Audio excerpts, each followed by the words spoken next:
Dear reader, I'm Tony and this is Book Text. Welcome back to another Friday Reads. It's been probably a month since I last did a Friday Reads video because I just didn't have a lot of books to talk about in November. But I do now. First, our word of the day is the word overberg. It is an adjective and it means a region beyond the mountains. So I happen to live in a mountain valley. Therefore, everywhere else is overberg to me. This word actually comes to us from South Africa. It's a combination of an English word and a Dutch word, which I think is so cool how we can do that. Because English is a living language, we can do that. We can add kind of these weird combinations in, which is just lovely. So, first I'm going to talk about the books that I have finished reading this week, the books that I am currently reading, the books that I DNF'd, and books that I hope to pick up soon. So first are the books that I finished this week. And I finished reading a Christmas book. It's not necessarily for Christmas, but it was about Christmas. And that is Shepherd's Abiding by Jan Karon. This is in the Mitford series. It's actually book 8, which happened to be the next book in the series for me to read. So that was fortuitous for the timing. If you've never read a Mitford book, you should pick one up. There's quirky characters. It's a quaint little town in the American South. It's very uplifting. Lots of sweet things happen, sometimes bittersweet. I always come away from these books feeling warm and happy and like a better person. And this book was no exception. It was a great inclusion in this series. And I think I might read it every Christmas from now on. So I loved that book. I also finished Emily Dickinson's collection of poems called Envelope Poems. And this is a unique poetry book because it has facsimiles, if you will, of manuscripts with her handwriting and shows where she would mark out a word or where she would suggest a different word.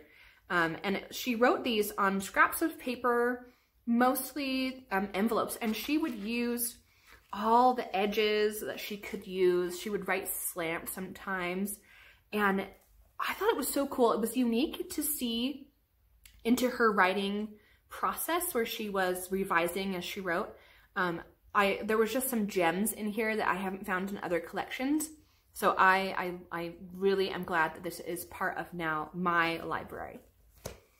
Another book that I finished is for Cloak and Dagger Christmas. This is the first one that I finished for that readathon. And that is Death in a Tenured Position by Amanda Cross. This was almost a DNF for me because the dialogue was so unnatural. But then it started to really pick up. The story started to roll forward really easily. And I kept reading, and I'm glad I did. I ended up giving it 3 stars. It wasn't a great read or a great mystery, but it was fun. So this is the story of the first female Harvard professor in the English department there at Harvard, and she is found murdered. And so a visiting professor who is the detective in the series that Amanda Cross has written, she has to figure out what happened. There's a lot in here about women's studies. This was originally from 1981, when women's studies was first emerging as a field of research in academia. And there were a lot of divisions among universities, even among the female faculty, about whether women's studies should be a thing. And I think because of all the discussion about that part of women's studies history, I think I'm going to donate this now to the Women's Studies office at the university where I teach, because they have a little library where students can come. It's like a little safe place where they can study. There's a bookshelf that has books that they can take, and I want to donate this to them so that some student maybe can read this and enjoy it and benefit from it. So I liked this book, but it wasn't the best Cloak and Dagger Christmas read. Hopefully the best is yet to come. So that's what I finished. Now onto the books that I'm currently reading. One thing that I'm reading is my next Cloak and Dagger Christmas read. It is something I've been reading for a while, Bury Your Dead by Louise. This is the next book I need to read in the Armand Gamache series. In this book, a dead body has been discovered in a library, so that's right up my alley. I really enjoy what I read so far, and I haven't gotten it very far, so we haven't really unraveled anything about this mystery, but I can't wait to follow Armand Gamache through his journey here. He always takes a journey in these stories. I'm also listening to an audiobook right now on my daily walk, and I'm listening to Gilead by Marilynne Robinson. This is another kind of sweet story. It's the framing of the story is an old man on his deathbed who is writing kind of about like a personal history or memoirs to his much younger son. So he married later in life to a much younger woman. His son is, I think, a child still at this point. And so he's just kind of telling his son about himself because he's going to die and his son will not get to know him and ask him questions as he grows older. And so there's a lot of really adorable things that happen, some really sad things that happen. There was actually a scene, so that the narrator is a preacher, and there was a scene where he was describing the plague in 1918, the flu pandemic at this point, and how people were wearing masks to church and sitting as far apart as they can. And the few times that I've been to church in person this year, that has been my experience, and that was really cool.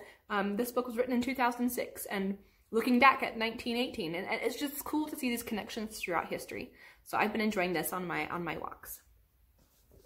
I'm also reading a rather unusual book for what I usually read for this channel, because one of the few social outlets that I have right now while I'm trying to obey public health orders is I play online D&D with some of my campus, my college friends from a long time ago. We've been in touch for a while. We actually started playing in person a few years ago, but moved to online for the pandemic. And so to kind of have a connection to that, to give me some inspiration for my role play, I will be reading, and this is actually a reread for me, Dungeons and Dragonlance books. I read these originally when I was in high school. I was a teenager for sure. And so the first one is Dragons of Autumn Twilight. And this is an epic fantasy series. I don't remember it being particularly amazing. It follows a lot of basic fantasy tropes and characters and plots, and that's okay. It was fun. I remember being fun, and so I'm going to have some fun with this again. I'm also reading an essay collection, and I mentioned this in a recent video, but I started reading Erosion, Essays of Undoing by Terry Tempest Williams. This is a collection of essays basically about the environment, about nature, and it is kind of a call to environmental activism. And Terry Tempest Williams is a lyrical writer. I have been really kind of treasuring each word as she lays it out. It's fun to, not fun to read, it's good to read. It's making me, you know, think about my relationship with the environment and where I stand there. But it's also making me fall in love again with the English language. So highly recommend this for lovers of essays. Then I thought I'd share a couple books that I'm reading for work purposes, because I thought maybe someone would find that useful. So because I'm working from home, I am reading a book that has some tips for just being productive. So this is called What Works at Work by Daniel Hogan. I think it was from a small publication house, not necessarily a popular book, but it just has, each chapter is like a short tip for being productive. And so every day when I start my remote work day, I read one of these tips, and they're helpful. They're not always earth-shattering, but sometimes it's just good to have a reminder of what I should be doing as I work from home. Another one that I'm reading for work is Small Teaching Online by Flower Darby with James M. Lang.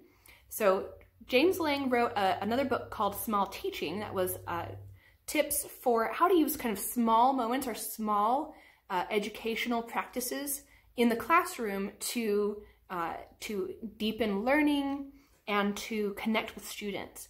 So it's about using the 5 minutes before class starts, or using 1 minute activities during class to help, using research-based theories to create practices that your students can use to learn better. And so I loved that book. I've been using those principles for a while now, but now that I'm online, some of them don't apply. I don't have a classroom where I can stand outside for 5 minutes and talk to my students as they enter.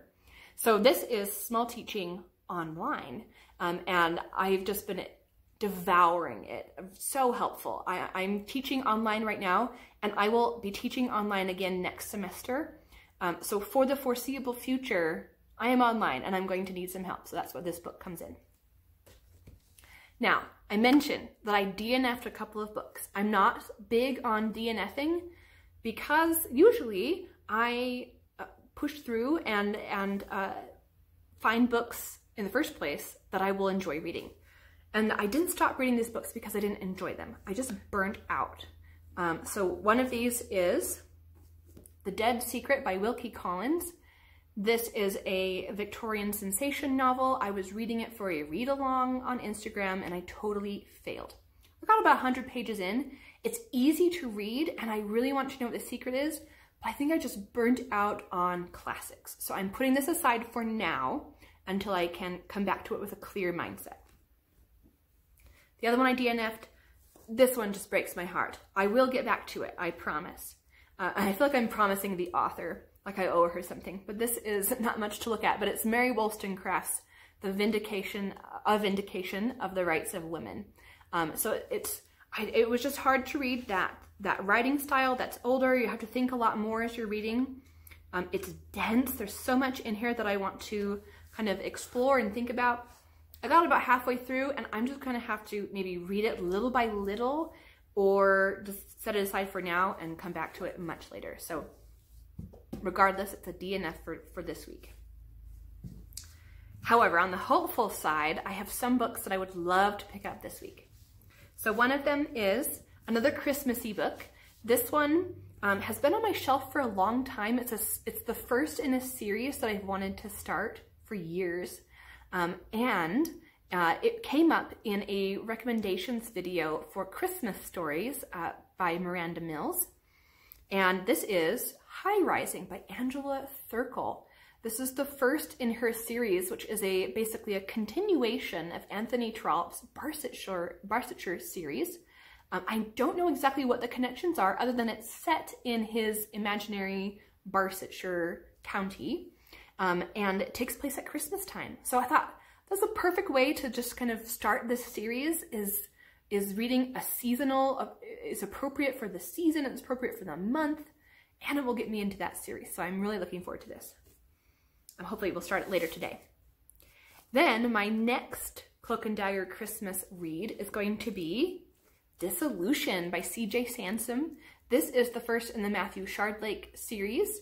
It is a mystery set in Tudor England, which is just unique to my reading selection. I don't read a lot from that time period, so it's going to be a fun endeavor, I think. I can't wait to start it, but I'm going to wait. I'm going to wait until I'm done with Bury Your Dead. That book, I owe that book finishing it. Now the last book that I'm looking forward to is both Christmassy and could be a Cloak and Dagger Christmas read. It would be an addition to my TBR. I didn't originally plan to read this, but it is The Mistletoe Murders and Other Stories by P.D. James. There are 4 short stories in here, all mysteries and all set around Christmas or have something to do with Christmas.